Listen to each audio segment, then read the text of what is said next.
darah pada kita tempat terjadi sifat Allah yang bernama azim. Angin bukan angin melainkan urek pada kita tempat terjadi sifat Allah yang bernama qadirun, qadrat, kekuatan. Orang kalau tidak ada ureknya tidak ada kekuatannya. Ya, jadi otot-otot itu terdiri tersusun daripada urek-urek halus itu, saraf-saraf itu. Itu makanya ada orang kuat sarafnya itu terbangun dengan baik. Nah, jangan disia-siakan. Nanti di dalam pengajian berikutnya di dalam ujung batang kaji itu akan diterangkan urek tadi tali nyawa itu. Nah, jadi kalau tubuh kita yang tidak berfungsi seperti stroke, seperti Pak Saleh petangkau itu tuh ureknya salah tuh. Maka lagu tali nyawanya. Di ibarat selang, nah masuk ke pintu oksigen darah itu yang susah. Itu makanya ya, dokter menganjurkan itu banyak gerak, tapi tidak boleh banyak-banyak saja. Harus kita perhitungkan. Kita punya perhitungan sendiri. Ya, kalau gerak bagi orang-orang yang seperti itu, hendaknya itu 20 hari sudah panas langit kan. Ya, baru dimulai bergerak. Jadi saraf-saraf tadi akan mulai bergerak, mulai hidup. Itu contohnya. Biarlah itu wilayahnya para dokter kesehatan itu, orang kesehatan yang punya wilayah itu. Salah dan memang itu. Nah, kemudian air bukan air melainkan tulang perut itu sampai terjadi sifat Allah yang bernama hayy. Jadi tulang itu pokoknya menghidupkan. Benar. Ya. Sampai kini orang berbicara asik, berbicara sibuk bicara tentang tulang punggung. Tulang punggung tadi adalah sangat vital sekali. Yang menghubungkan antara organ bawah dengan organ atas. Kalau tulang punggung tadi terganggu, maka terganggulah ya, segala macam hormon-hormon akan terganggu pada tubuh. Jadi tulang itu adalah merupakan sumber kehidupan. Itu makanya di dalam istilah Minang disebut itu istilahnya hidup dengan tulang 8 korek. Itu istilahnya. Tapi sebetulnya tulang itu adalah merupakan sumber daripada kehidupan. Nah, tanah bukan tanah melainkan daging perut kita sampai terjadi sifat Allah yang bernama hakim. Kokoh maknanya. Hakim itu kokoh. Keputusan yang dibuat oleh seorang hakim itu kokoh. Payah menggugat itu. Nah, bayangkan kalau tidak ada daging, darah akan tertumpah, urek akan bersarang, tulang akan memecah.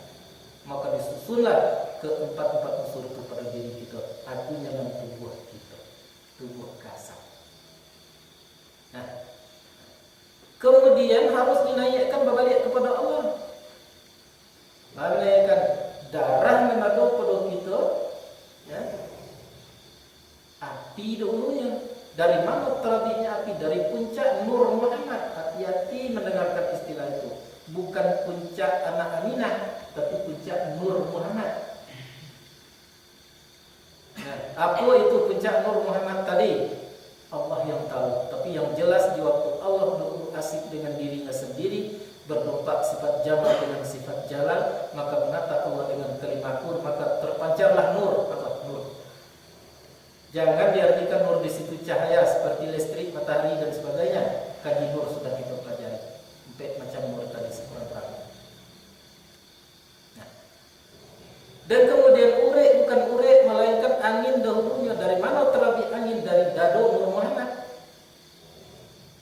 Tulang bukan tulang melainkan air dahulunya. Dari mana terlebih air? Dari pusat Nur Muhammad. Kemudian tanah buat daging bukan daging melainkan tanah pada kita dahulunya. Dari mana terbit tanah? Dari kaki Nur Muhammad. Dan dari puncak Muhammad tadi min hurufnya, dari dado Muhammad tadi ha hurufnya, dan dari pusat Muhammad min hurufnya, dan dari kaki Nur Muhammad tadi dal hurufnya, maka jadilah min ha min dal. Jadi kalau kita telusuri lebih dalam yang diri kita kok Muhammad mau kiranya min ha min dal. Coba lihat orang duduk terakhir daripada sholat, duduk tawaruk sebelah kiri, kakinya seperti dal, dadonya seperti punya seperti mim, dadonya seperti ha, kepalanya seperti persis gambar seorang manusia. Nah, tapi kaji itu kalau sampai di situ cuma, nah kita akan menjadi orang nanti mentarukakan kaji. Taruka itu artinya meninggalkan. Kita tinggalkan kaji, kita cukup sampai di situ dan kemudian kita permainkanlah kaji sampai di situ. Ya, kalau ada bapak ibu yang mengalami suatu kebahayaan misalnya jatuh, ya, kalau kita ingat secepatnya bahwa tubuh kita tadi adalah minha min dam, insyaallah mudah-mudahan tidak kalah.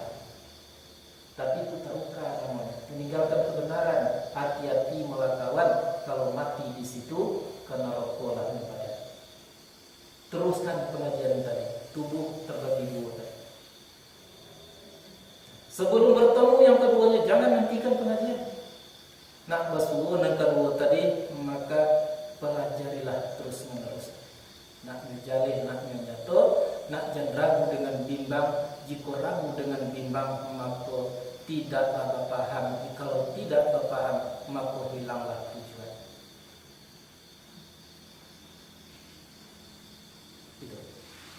Nah, kemudian kita diimbau tadi. Adapun tempo Adam, dua tubuh kita tadi tempo rahim dan tempo Adam. Tempo Adam dan tempo rahim. Nah, yang tempo Adam itu adalah ditempo Jibril dari tanah dan segala. Ya. Adapun tempo Adam ditempo Jibril dari tanah dan segala. Lah membantu lah baru diserbu dibayangkan. Dek kehendak dari Allah Jibril melakukan disuruhkan. Tiupan roh dari Allah Jibril melakukan. Dek tiupan yang pertama oleh baseratlah yang Adam. Lain diulanglah menempuh bak semula dijadikan. Dek perintah dari Allah Jibril disuruhkan. Telah diminti diambilahnya basi, dilantakkannya ke badan, dek panjangnya basi kalau dia sepenggangan, dicabutkannya basi maka putuilah di tangan. Tidak begini, ya, memang seperti itu. Dek bosinan tinggal tadilah pokoknya badan, tetapi ingat bosinan di tangannya nak minumnya nak makan. Darah kena minum, urek kesandaran, tulang kan kiriran. Tetapi Allah Subhanahu wa taala mengatakan wa huwa ma'akum aina ma kuntum wallahu bima ta'maluna basir. Basratu dengan itulah diulang tiban maka pokolah tubuh Adam. Jadi dek mendongak kata itu wa huwa ma'akum tadi bosi takwid minum makan. Jadinya jadi kesudahan. Berhenti di situ salah. Mengapa? Karena kalau kita berhenti di situ akan lahir pemahaman-pemahaman, nantinya akan terjadilah yang disebut dengan kuwet koba dan lain-lain sebagainya. Aku kaji kuwet koba. Ya, tinggalkan Tuhan, berhenti di kaji itu, anggaplah dia Tuhan itu bersama dengan kita. Kalau perlu katakan, wallahu kajabuti wa ana kajabutuhu. Allah ibarat seperti baju aku seperti baju Allah, entah manunan Allah, entah manunan diri. Pada waktu itunya berpaham dengan sungguh-sungguhnya pahami, syaitan akan memberi pertolongan, tidak akan dimakan dengan tajam, tidak akan dipicu oleh yang demikian. Tapi ingin kalau mati di situ maka kekallah di neraka. Teruskan pelajaran. Banyak itu orang Islam yang berhenti sampai di fase pertama tadi, di Muhammad tadi, atau sampai di fase yang kedua yaitu wa ma'akum, mereka berhenti, mereka sudah cukup merasakan itulah kebenaran. Orang itu adalah orang yang akan kekal nanti di dalam neraka Allah Subhanahu wa taala. Ini panjangnya nanti ya itu sekedar diperagukan saja. Tuh wa ma'akum. Dia Allah serta kamu dimanapun kamu berada.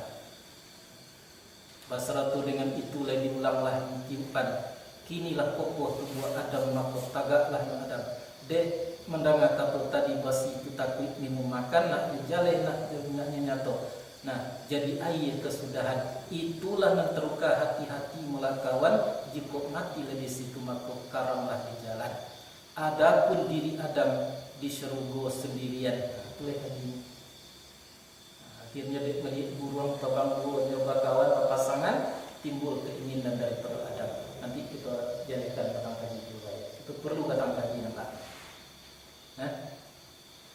Nah, kemudian diperintahkan kepada Adam itu dengan Siti Hawa, Rabbana, diamlah engkau, makanlah oleh engkau. Wa qulna ya Adam uskun anta wa zawjukal jannah wa kula minha ragadan haitsu syi'tuma wa la taqraba hazihi syajarah fatakuna minaz zalimin. Diam di dalam surga, makan olehmu apa yang enak-enak, dengan syarat jangan engkau dekati batang kayu ini. Karena yang batang kayu itu sifatnya sudah makhluk, Adam pun makhluk, iblis pun makhluk, terjadilah 3 hal di dalam surga. Adam mencari kebenaran, menikmati kenikmatan surga yang iblis tidak senang, akhirnya nyepetalah larangan Tuhan makan buah kayu tadi untuk jadi alat untuk memperdayakan Adam alaihissalam. Akhirnya tadayun dimakan buah kayu, terjadi dosa, akhirnya diturunkan ke dunia. Di barat turunnya Hawa, di timur turunnya Adam. Lalu cari-cari di Arafah pertemuan. Cuma kepada Arafah disebut dengan Arafah. Arafah itu bahasa kita kenal-mengenal. Lah lamu di dunia ko turun Adam dengan Hawa, lah lupu Adam di Hawa, lah lupu Hawa di Adam. Begitu bertemu balik di padang Arafah, baru yang kenali inilah suami saya dan inilah istri saya, itu Adam alaihissalam. Dimulailah membangun di situ, tetapi ingin akan dosa, tak mampu lehnya berbuat secepatnya tentang dunia, akhirnya bertobatlah Adam.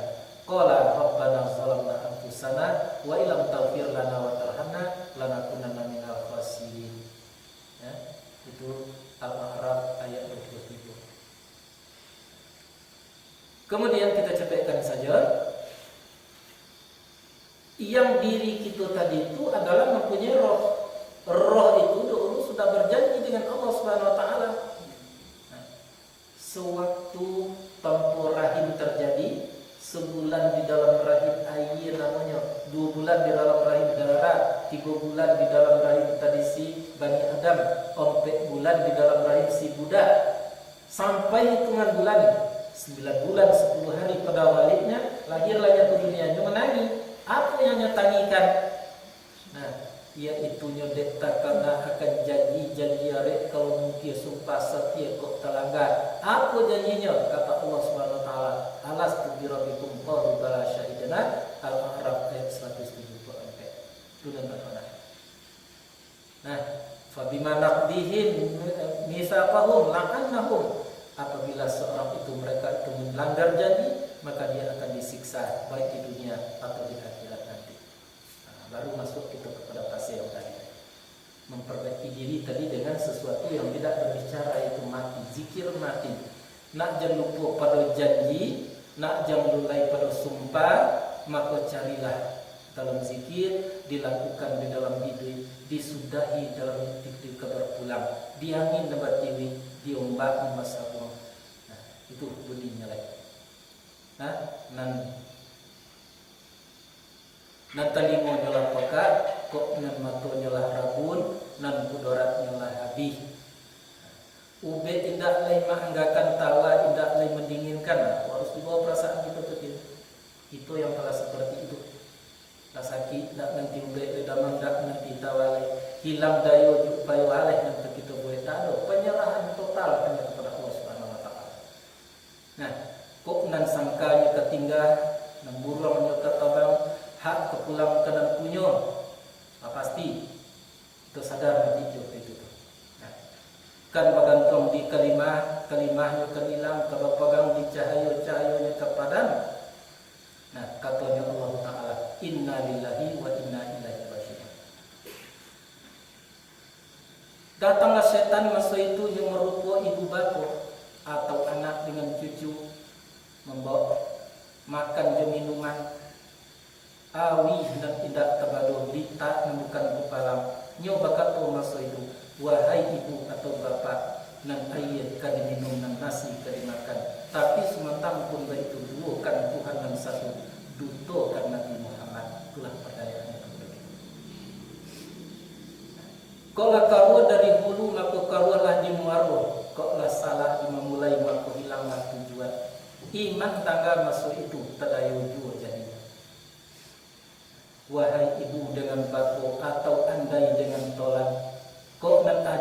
sampai tu kok nan janji ngelatibo.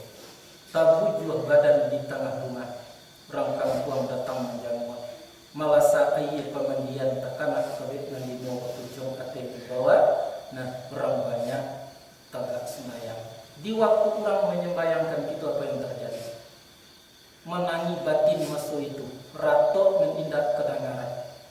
Memandang ke rumah tangga banyak bengkalai dalam sudah. Melihat ke anak cucu banyak muka sukna alun sampai. Nak kanduang segiran turang begitu panggilan mayat nanti. Ya, ubek jari pelarai damai. Jadi sedingin dia sitawat. Kok nan dunia jalan tinggal dan akhirat ke ditongkang. Tinggallah anak dengan cucu, tinggallah kampung di halaman. Tinggal dan indah kerasilau, paino bukan adalah selamanya. Membawa untung je bahagia. Hati-hati hidup di dunia. Nah, cari alemu jo amalan. Nah, di osong badan terkubur kurang banyak mairingkan. Badan pun tanah penimbunan petagak batu jemejan. Orang banyak pulang ke kampung, badan tinggal seorang saja. Tampaklah orang dari jauh disengkok kawan ke menolong, kiranya mungkar dengan nakir. Tanyo tiba masuk itu, jualah tanyo ke dijawab dan seterusnya. Nah, itu adalah suatu kepastian. Tidak ada tidak. Tetapi kita sibuk oleh hal-hal yang tidak pasti. Jihad kita, kesungguhan kita kepada hal-hal yang tidak pasti. Sedangkan kepada yang pasti seperti itu, kita acuh, kita lengah. Itulah kerugian. Nah, maka pada waktu itulah kita dituntut untuk melakukan zikir kepada Allah Subhanahu wa Ta'ala. Zikir kita bagi dua, ada jahar, ada khafi. Dan zikir itu punya kaifiat, punya cara yang harus kita patuhi, cara-caranya itu kita lakukan cara-caranya itu. Misalnya pertama suci dari hadas godang, hadas ketek, baik lahir atau batin, dan keduanya menghadap ke kiblat. Walaupun badan kita tidak menghadap ke kiblat, hati kita hadapkan kepada suatu wujud-wujud Allah. Dan ketiganya, nah, bertobat kepada Allah, minta ampun kepada Allah, bertobat kepada Tuhan. Dan keempatnya, bersalawat kepada Nabi yang pilihan, yaitu Muhammad SAW utamanya. Dan kelima, maka memintalah di dalam hati sungguh-sungguh kepada Tuhan. Ya Allah Tuhan aku minta kepada Engkau nan sebenar-benarnya pengalangan nan diajar aku. Minta kepada Allah sebelum berzikir. Dan keenam, maka mulailah pandanglah diri dengan diri sampai sunyi dengan hanyang. Sunyi di dalam sunyi, hanyang di dalam keanehan. Yang ketujuhnya, ya, maka marilah berzikir, hati-hatilah berzikir, elok-eloklah bersalawat, nyatukan pandang pada diri dalam lingkaran Muhammad.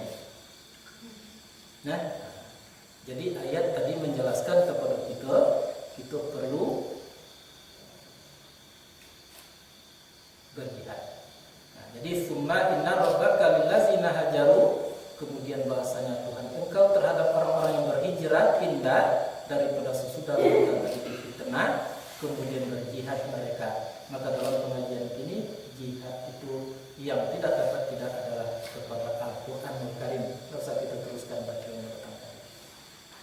Dan kemudian di dalam berjuang itu, menuntut ilmu itu, mempelajari Al-Quran itu perlu kesabaran. Wasabaru, tidak mungkin. Inna rabbaka min ba'diha, bahwasanya Tuhan engkau sesudah itu Ghafurur Rahim, maka pasti diampuni oleh Allah Subhanahu wa taala dosa. Itulah tadi berapa banyaknya orang yang berdosa disulitkan oleh Allah sebagai ujian, akhirnya tak boleh keburukannya tinggal sebesar zarah, dan itu pun bisa habis nanti suatu akan berpulang ke rahmat Allah. Nah, yauma ta'ti kullu nafsin tujadilu an nafsiha. Nanti pada suatu hari manusia akan mengedepankan alasannya mengapa tidak pelajari Al-Qur'an itu, ada saja alasan yang akan mereka berikan. Nah, tidak bisa jadi alasan apapun untuk pelajari ayat-ayat Allah Subhanahu wa taala. Tidak bisa dijadikan alasan kecuali uzur itu berulang menyampaikan dalam pengajian, jadi yang boleh untuk menghalangi kita adalah uzur, bukan halangan.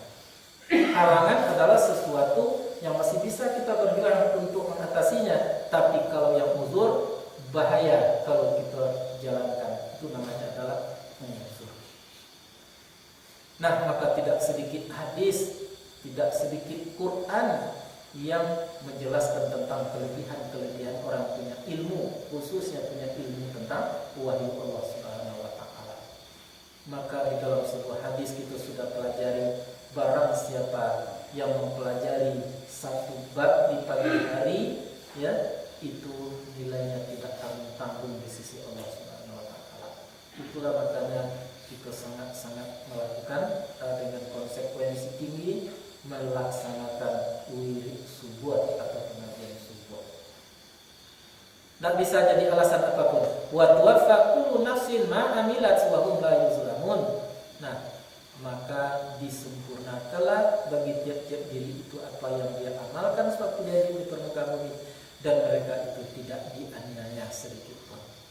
Wa daraballahu masalan qaryatan kanat, sudah dijadikan oleh Allah menjadi contoh pada suatu negeri yang aman, yang mutmainnah penduduknya, ya'ti rizqha, yang datang rezekinya, rawadan rezeki yang baik-baik, min kulli makan, dari seluruh penjuru, tetapi mereka itu mengingkari nikmat Allah. Apa jadinya? Fa azaqallahu libasi, menjadi merasakan akannya Allah pakaian, diibaratkan sebagai pakaian oleh Allah yang berupa ketakutan, yang berupa kelaparan, ketakutan, bima kanu yasnaun, disebabkan apa yang mereka usahakan. Nah, insyaallah datang kaji dalam waktu yang singkat, insyaallah akan kita sajikan kepada dia. Mudah-mudahan akan membuat hati kita menjadi dekat, membuat hati kita akan menjadi lembut, membuat hati kita akan semakin terarah untuk menuju satu titik akhir, yaitu al-haqqu mir rabbik wa la takunanna minal mumtarin, dengan kata lain wahyunya Allah Subhanahu wa taala. Itu barangkali mudah-mudahan bermanfaat. Billahi taufiq wal hidayah. Assalamualaikum warahmatullahi wabarakatuh.